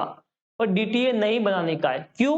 क्योंकि आप इसी चीज पे डीटीएल बना चुके हो, तो अब हम डीटीए ना बना के हम उसी डीटीएल को रिवर्स करेंगे, मतलब कम करेंगे। समझ में आया ये वाला? तो अब इस साल में डीटीए नहीं बनेगा, क्योंकि इसके ऊपर ऑलरेडी सेम चीज में डीटीएल ओरिजिनेट हो चुका है, तो अपने को उसको कम करना है। तो ये बताओ 1,40,000 में से कितना कम करूंगा, जितना डीटीए बनना चाहिए था, यानी 70,000 का। तो अब तुम्हारा 70 का रिवर्स हो गया, तो अब बता कितना बैलेंस बच गया डेफर्ड टैक्स में, 70,000 का। क्या ये तुझको समझ में आया? थर्ड ईयर में देखिए, सर अकाउंटिंग में 21 दिखाया, इधर 23 दिखाया, मतलब टैक्सेबल में करंट ईयर में टैक्सेबल इनकम ज्यादा दिखाया, तो करंट ईयर में टैक्स ज्यादा भरा। अगर करंट ईयर में टैक्स ज्यादा भरा तो फ्यूचर में कम भरेगा, तो डीटीए बनाओ। मैंने बोला ना मुन्ना ना, डीटीए नहीं बनेगा। क्यों? क्योंकि उसके ऊपर ऑलरेडी डीटीएल बन चुका है। जब डीटीएल दिख रहा है तो डीटीए कैसे बनाएगा सेम चीज पे, इसका मतलब ऑलरेडी ओरिजिनेट हो चुका है, तो तुझे इसको करना पड़ेगा रिवर्स। क्या करना पड़ेगा? रिवर्स। तो रिवर्स करो, कितना बचा है, 70,000 का मेरे पास बचा है, 70 का रिवर्स कर ले, डीटीए न बन के रिवर्स करोगे तो ये देखो अभी टाइमिंग डिफरेंस 0 बचा तुम्हारा, 70 का रिवर्स हो गया, अब डीटीए में डीटीएल में कुछ भी नहीं बचेगा। बोलो क्या ये आपको समझ में आया? सिंपल था। पहले साल में 1,40,000 का डीटीएल बना, सेकंड ईयर में डीटीए नहीं बना बिकॉज उसके ऊपर डीटीएल था, तो उतना रिवर्स हो गया 70 का। थर्ड ईयर में और 70 रिवर्स हो गया, तो अब डीटीएल में 0 बचा। डन। तो इस तरह से ये तुम्हारा सम खत्म हो गया, इलस्ट्रेशन 4, राइट। तो गाइस अभी अपन करने वाले हैं आपका आखिरी क्वेश्चन, और ये जो क्वेश्चन है वो है टैक्स हॉलीडे से रिलेटेड। अब सर ये टैक्स हॉलीडे क्या है? आपने इनकम टैक्स में पढ़ा होगा, बहुत सारी ऐसी एंटरप्राइज होती है जिनको गवर्नमेंट क्या करती है, टैक्स से एग्जेम्प्ट कर देती है, बोलती है कि तुम टैक्स मत भरो। क्यों? होती है कुछ चीजें जो मैन्युफैक्चरिंग करना होता है एसईजेड चीजों में, एसईजेड यूनिट के उधर, या फिर और कुछ बैकवर्ड एरिया में, तो उनको क्या बोलते हैं, तुमको टैक्स भरने का कुछ काम नहीं है। तो मान लो ऐसा अपना एंटरप्राइज हुआ जिसको टैक्स भरने का काम ही नहीं है कुछ साल तक, तो क्या अपना डीटीए या डीटीएल बनेगा, वो सोचना है। समझ में आया? अब वो देखते हो कैसे होगा, मैं आपको एग्जांपल से बता रहा हूं। सपोज करना कि अपनी एंटरप्राइज को 1, 2, 3, 4 और 5 साल तक टैक्स हॉलिडे पीरियड है, मतलब आपको टैक्स भरने का काम नहीं है। अब फर्स्ट ईयर में रूल के हिसाब से आपको 100 का डीटीएल आ रहा है। कितना आ रहा है डीटीएल? कितना आ रहा है? 100 का। अब अगर 100 का मेरा डीटीएल आ रहा है बेटा, और ये बोल रहा है कि बाद में आपको ऑब्वियसली रिवर्स करने का आएगा, तो मुझे रिवर्स करना पड़ेगा 10, 10, 10 एंड देन 10, तो मेरा टोटल 40 का रिवर्सल हो रहा है। ठीक है, ये तो ये बताओ, अगर मेरा टैक्स हॉलिडे पीरियड नहीं होता तो 100 में से 40 का रिवर्सल होता, तो मेरा डीटीएल का बैलेंस कितना बचता? 60 बचता। क्या ये तुमको समझ में आया? तो ES 22 क्या बोलता है, अगर मान लो इस पर्टिकुलर पीरियड में ना तो तुम्हारा डीटीएल बनेगा ना रिवर्सल होगा। क्यों? क्योंकि यहाँ पे टैक्स ही नहीं आएगा। जब टैक्स ही नहीं आएगा तो डीटीएल क्या बनाओगे, रिवर्स क्या करोगे, समझ में आया। तो ये बोलता है कि फर्स्ट ईयर में ही तुमको कितना डीटीएल बुक करना है, ओनली 60 का डीटीएल बुक करना है। क्या ये आपको समझ में आया? आपको फर्स्ट ईयर में कितना डीटीएल बुक करना पड़ेगा, 60 का करना पड़ेगा। क्योंकि अब तुम जब 6 ईयर में पहुंचोगे तो तुम्हारा ऑब्वियसली 5 साल तो टैक्स आएगा ही नहीं आएगा, बस 6 ईयर में जब तुम पहुंचोगे तो तुम्हारा डीटीएल आ जाएगा। तो इसका मतलब क्या हुआ पता है, तुमने इस पर्टिकुलर पीरियड में जितना डीटीएल बन रहा था वो, और जितना इस पर्टिकुलर पीरियड में जितना रिवर्सल होता था वो पूरे को एलिमिनेट कर दिया, हटा दिया, मतलब उसको लिया ही नहीं है। तुम ये मान रहे हो कि इस पर्टिकुलर पीरियड में ना तो कोई डीटीएल आया ना डीटीएल गया, सिर्फ क्या आया, बैलेंस आया। समझ में आया ये वाला? इस तरह से अपने को करना है इसमें, राइट। तो ये है तुम्हारा टैक्स हॉलिडे पीरियड वाला। तो इसको क्वेश्चन करते हैं ताकि तुमको एकदम चीजें क्लियर हो जाएगी। Y limited is the full tax free enterprise for the first 10 year. बेटा 10 साल तक आपको कुछ भी टैक्स भरने का काम नहीं है। In the of its existence and in the second year of its operation. ठीक है, तो फर्स्ट ईयर में आपको कुछ भी यहाँ पे करना ही नहीं है, 10 ईयर तक करना ही नहीं है, और बाद में सेकंड ईयर से भी आपका जो भी होगा ऑपरेशन तो उसमें भी कुछ पढ़ने का काम नहीं है। 10 साल तक कुछ भी टैक्स नहीं भरना है। Depreciation timing difference resulting in a tax liability in year 1 200 lakh and 400 lakh in respectively। तो टैक्स लाइबिलिटी दे रखी है, तो जब टैक्स की लाइबिलिटी है तो क्या बनेगा, डीटीएल बनेगा, राइट। ये जाना था, डीटीएल बनेगा। और ये 200 लाख और 400 लाख आपको डिफरेंस दे रखा है। क्या दे रखा है, difference. From the third year it is expected that the timing difference would reverse each year by 10 lakh। और अब टाइमिंग डिफरेंस कितना रिवर्स होगा, 10-10 लाख का डिफरेंस रिवर्स होगा। Assuming tax at 40%, find out the deferred tax liability at the end of the second year and any charge to the P&L account। और तुमको बता रहा है कितना P&L में क्या करेंगे। तो ये देखो मैं यहाँ पे लिख रहा हूँ, ये ईयर दे रखा है, मैंने लिखा, ठीक है, 10 साल लिखना है। तो 1 2 3 4 5 6 7 8 9 और 10। समझ में आया ये वाला। यहाँ पे आपको डीटीएल या डीटीएल जो भी करना है वो अपन यहाँ पे कर रहे हैं। ये बोल रहा है 200 लाख का फर्स्ट ईयर में डीटीएल है और 400 लाख का सेकंड ईयर में। ये क्या है, टाइमिंग डिफरेंस। क्या है ये, टाइमिंग डिफरेंस, ना तो डीटीएल। अब इसका परसेंट डीटीएल बनेगा, राइट। बट जो रिवर्स होगा वो भी आपको टाइमिंग डिफरेंस ही दे रखा है, तो पहले इनको हटा देते हैं, लास्ट में जो बचेगा उसके ऊपर परसेंट लगा देंगे। अगर आपने इधर ही परसेंट कर लिया और रिवर्स में परसेंट नहीं किया तो गड़बड़ हो जाएगी। इसके लिए आप क्या करो, पहले टाइमिंग डिफरेंस पे चलो, फिर डीटीएल या डीटीएल बनाएंगे, ठीक है। तो मैं यहाँ पे सिर्फ लिख रहा हूँ टाइमिंग डिफरेंस। क्या लिख रहा हूँ, टाइमिंग डिफरेंस। तो ये मैंने लिख दिया टाइमिंग डिफरेंस। तो ये जो है ये तो ओरिजिनेट हुआ और ये रिवर्सल हुआ, तो ये 10-10 का रिवर्सल हो गया टोटल मिला के। ये देखो, ये देखो, ये जनाब हो गया आपका। अब मुझे सोच के बताओ, अगर ये टैक्स हॉलिडे पीरियड नहीं होता तो तुम क्या लिखते। तो सर हम सिंपल है, 200 का है तो आपका रिवर्सल हो रहा है। अब रिवर्सल का बेस क्या रहेगा, जो पहले आया वो पहले रिवर्स होगा। तो बताओ 200 का रिवर्सल होगा पहले या 400 का होगा, 200 में से होगा ना, जो पहले आया फिफो मेथड। तो आपको ये यूज करना है। तो ये 80 का टोटल मिला के रिवर्सल है, 80 का जो है आपका रिवर्सल है। तो ये रिवर्सल किस में से करना है, ऑब्वियसली इस 200 में से करना है आपको। तो बताओ 200 में से 80 का रिवर्सल हुआ तो कितना बचता है, 160 नेट बच गया। इसके ऊपर 40% का रूल है, तो 48 का क्या बनेगा, डेफर्ड टैक्स लायबिलिटी बनेगा। क्या ये तुमको समझ में आया। तो 48 का क्या बनेगा, deferred tax liability first year के एंड में तुम्हारा होना चाहिए। और सेकंड ईयर में 400 पूरा है तो उसके ऊपर 40%, 400 पे सीधा 40% कर लो, 160 का। ये भी तुम्हारा क्या बनेगा, डेफर्ड टैक्स लायबिलिटी बनेगा। So net deferred tax liability कितना होगा, 208 का। कितना होगा, 208 का। क्या ये तुमको समझ में आया। इस तरह से अपना मैं बता दिया कि अगर टैक्स हॉलिडे पीरियड नहीं होता तो 208 का इधर 11th ईयर में तुम्हारा डेफर्ड टैक्स लायबिलिटी दिखता। बट अपने को तो फर्स्ट ईयर में करना है, तो ये रूल बोलता है कि फर्स्ट ईयर में जब आप क्रिएट करोगे डीटीएल तो आपको 208 का करना पड़ेगा। फर्स्ट ईयर में आपका बनेगा कितना, 48 का, और सेकंड ईयर में पूरा का पूरा 160 का। तो फर्स्ट और सेकंड ईयर में कितना हो जाएगा तुम्हारा, 208 का डीटीएल खड़ा हो जाएगा। क्या ये आपको समझ में आया। इससे क्या हुआ, जो भी ओरिजिनेट हुआ इस पीरियड में और जो भी रिवर्सल हुआ उसका इफेक्ट 0 हो गया, राइट। क्या ये आपको चीज समझ में आई कि नहीं, मुझे बताओ। तो आपको करना क्या है, बस ये मानना कि अगर एंड में होता तो क्या होता, बस वही चीज करनी है, ठीक है। तो 200 एंड 400 दे रखा है, उसमें रिवर्सल जो 80 हुआ आपको मानना कि ये फर्स्ट में से हुआ है। तो ऑब्वियसली तुम्हारे पास जो बैलेंस बचा वो 160 बचा, उसका जो 40% होगा वो 48 डीटीएल बनेगा फर्स्ट ईयर में। और बचा हुआ जो 160 है वो तो यूं का यूं है, वो बनेगा सेकंड ईयर में। तो तुम्हारा सेकंड ईयर खत्म होते होते 208 का हो जाएगा। तो कितना हो जाएगा 208 का, राइट। तो अगर टैक्स हॉलिडे पीरियड नहीं भी होता तो भी 208 का 11th ईयर में आता, और ऐसे भी कितना आएगा 208 का आएगा। अब तुमको कुछ रिवर्सल नहीं करना और कुछ भी क्रिएट नहीं करना है। क्या ये तुमको समझ में आया? इस तरह से तुम क्या करोगे, अगर जो टैक्स हॉलिडे पीरियड है उसका जो पार्ट है उतना एलिमिनेट कर दोगे। चलो आंसर पढ़ते हैं, आंसर आपको कैसे लिखना है। ये देखिए कैसा दे रखा आपको।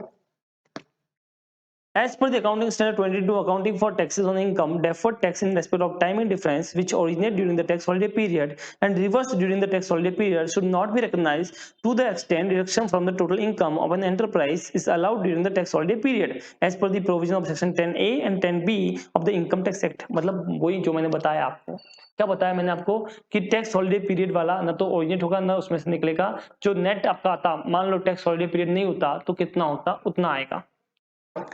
उसके बाद बोला है deferred tax in respect of timing difference which originate during the tax holiday period but reverse after the tax holiday period should be recognized in the year in which the timing difference originate। तो ये बताओ इस सब में जो अपन ने देखा उसमें क्या था, फर्स्ट ईयर में लिया तो फर्स्ट में जो रिवर्स करने के बाद जो अमाउंट आया उसके ऊपर जो हुआ वो किया अपन ने। However, recognition of deferred tax asset should be subject to consideration of prudence। ये तो मैंने बताया था कि आपको deferred tax asset कब बुक करना है, जब virtually certain होगा या reasonably certain होगा उसके हिसाब से बुक करना है। अब देखो out of 200 lakh timing difference due to the depreciation timing difference amounted to 80 lakhs will be reversed in tax holiday period and therefore should not be recognized। However, for 120 lakhs deferred tax liability will be recognized for 48 lakh in the first year। मैंने आपको बताया अभी।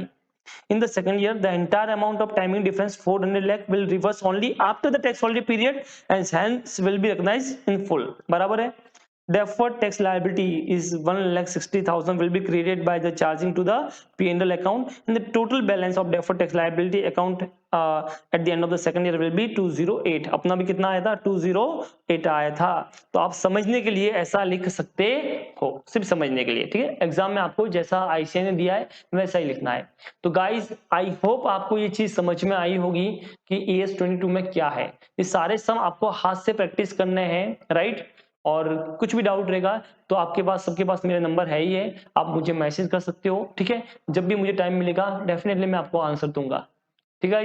और सीखते रहिए और कुछ भी ऐसा रहे तो आप मुझे बताते रहिए। हाँ, टू टेस्ट आपने जो कोर्स लिया है तो डेफिनेटली मैं यहाँ पे टेस्ट अपलोड करता हूँ, तो आप हो सके तो प्लीज टेस्ट को लिखिए क्योंकि जितना आप लिखोगे उतने आपके चांसेस हो गए एग्जामिनेशन आने के। और बिलीव मी, अगर आपको ग्रुप 2 में एग्रीगेट से बचना है, मतलब फेल होने से बचना है एग्रीगेट के वाले इश्यू से, तो आपको एडवांस में एग्जामिनेशन लाना कंपलसरी है। और अगर जैसा मैं पढ़ा रहा हूँ वैसे आप पढ़ोगे तो आपका एग्जामिनेशन पक्का है। तो गाइज पढ़ते रहिए, सीखते रहिए, ठीक है। चलिए बाय बाय, मिलेंगे फिर किसी और वीडियो में, तब तक के लिए अलविदा।